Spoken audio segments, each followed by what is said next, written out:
ouvre ses actus par ce que la Fed espérait ne pas voir. Les offres d'emploi aux États-Unis ont augmenté de manière inattendue en avril et les données du mois précédent ont été révisées à la hausse, ce qui laisse supposer que le marché du travail américain reste vigoureux, ce qui pourrait inciter la Réserve fédérale à relever de nouveau ses taux d'intérêt à l'issue de sa prochaine réunion le 14 juin prochain. Hier, à 71%, le consensus anticipait une hausse d'un quart de point pour amener le taux dans une fourchette comprise entre 5,25 et 5,5%. Puisqu'en effet, le rapport JOLTS, publié hier par le Bureau américain des statistiques du travail, montre que le nombre d'offres d'emploi a légèrement augmenté de 358 000 unités pour atteindre 10,1 millions à fin avril. Sur le mois, le nombre d'embauches évolue peu à 6,1 millions alors que les licenciements et les démissions ont diminué. L'augmentation des offres d'emploi a été particulièrement marquée dans les secteurs du commerce de détail, des soins de santé et dans les transports. A l'inverse, c'est le secteur de la fabrication de biens qui est le plus pénalisé par la remontée des taux courts. Toujours aux États-Unis, juste un mot pour vous dire que la Chambre des représentants a adopté hier soir le projet de loi qui vise à suspendre le plafond de la dette du gouvernement fédéral. Cette adoption permet donc au texte d'être envoyé devant les sénateurs, dont les dirigeants des principaux groupes politiques ont promis une ratification rapide du projet de loi. Je vous rappelle que ce projet de loi suspend le plafond de la dette jusqu'en 2025, soit après les élections présidentielles qui sont prévues fin 2024. En échange, certaines dépenses se verront limitées afin de les maintenir stables hors dépenses militaires en 2024 et en hausse de 1% hors inflation en 2025. Ce texte prévoit par ailleurs une baisse de 10 milliards de dollars des fonds alloués aux services fiscaux pour se moderniser et renforcer les contrôles. L'accord prévoit également des modifications aux conditions imposées pour bénéficier de certaines aides sociales. Il augmente de 49 à 54 ans l'âge jusqu'auquel les adultes sans enfants doivent travailler pour recevoir une pension alimentaire, mais il élimine cette obligation de travailler pour les anciens combattants et les sans-abri. Gare à ne pas crier victoire trop tôt. C'est en substance le message délivré hier par le vice-président de la Banque Centrale Européenne, Luis de Guindos, après que les principales économies de la zone euro aient publié des données encourageantes sur le recul de l'inflation en mai. En effet, que ce soit en France où l'inflation a chuté à 5,1%, ou bien en Allemagne où la progression de l'indice des prix à la consommation a ralenti pour le 3e mois consécutif, ou bien en Italie où le rythme de la hausse des prix est passé de 8,2% en avril à 7,6% sur un an, ou bien encore en Espagne où l'inflation a nettement ralenti à 3,6% après le pic de juillet dernier à 10,8%, toutes les données sont positives. Pour les experts, le repli de l'inflation en Europe est global et plus marqué que prévu, mais ce n'est pas pour autant que la BCE effectuera son pivot dans le rythme de la hausse de ses taux directeurs qui devraient selon toute vraisemblance augmenter de 25 points de base à l'issue de la prochaine réunion des gouverneurs de la Banque centrale le 15 juin prochain. Le président de l'Association des maires de France, David Linard, a annoncé hier que 19% des communes de plus de 40 000 habitants augmenteront cette année la taxe foncière, tout en soulignant qu'elle sera indexée sur l'inflation pour la totalité d'entre elles. Cet impôt local constitue l'un des seuls leviers fiscaux encore à disposition des maires depuis la suppression de la taxe d'habitation sur les résidences principales.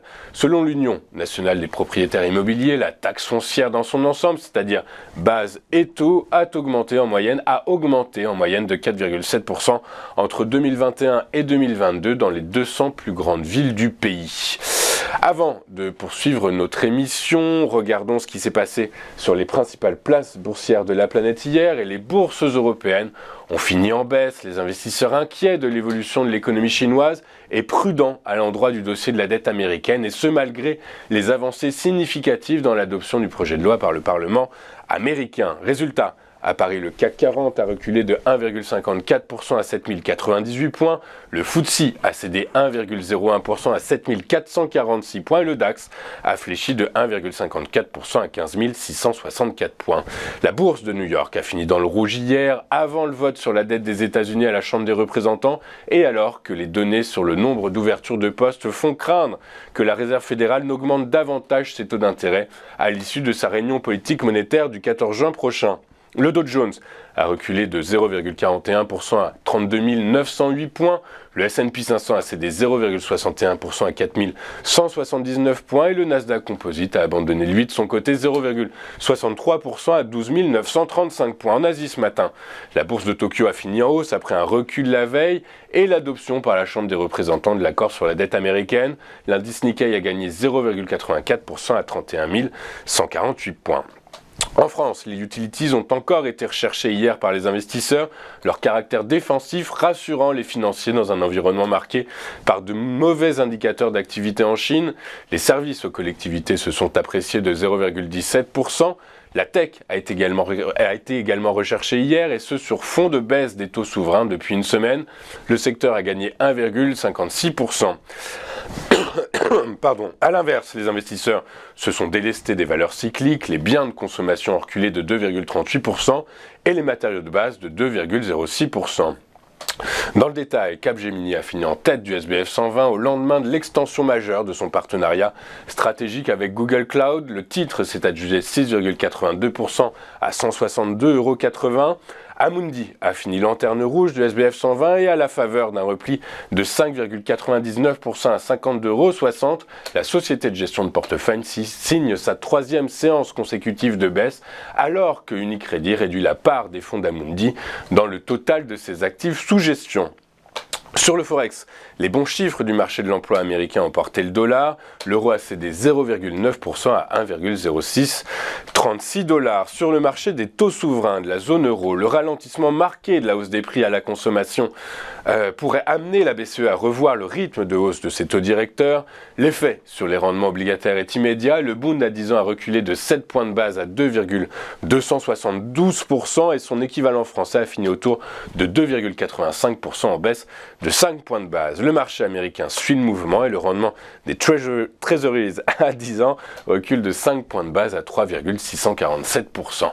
Les cours du pétrole ont mal réagi aux indicateurs d'activité PMI publiés par le Bureau national des statistiques chinois qui ont montré que l'industrie manufacturière avait continué à se contracter en mai, mais aussi parce que le fait que les secteurs des services avaient ralenti sa progression. Or, on parle du premier importateur mondial.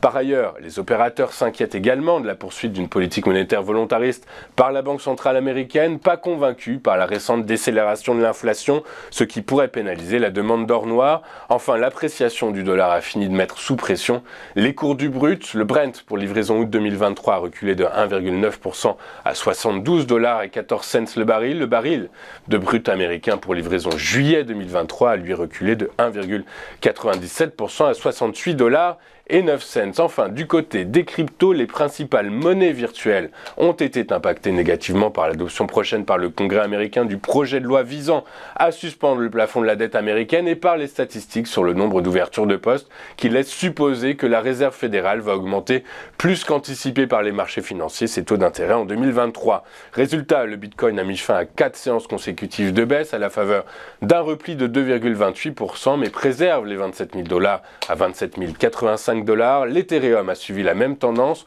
en reculant de 2,12% mais n'a pas réussi à préserver les 1900 $ puisqu'il s'échangeait hier à la clôture à 1864 $ l'unité.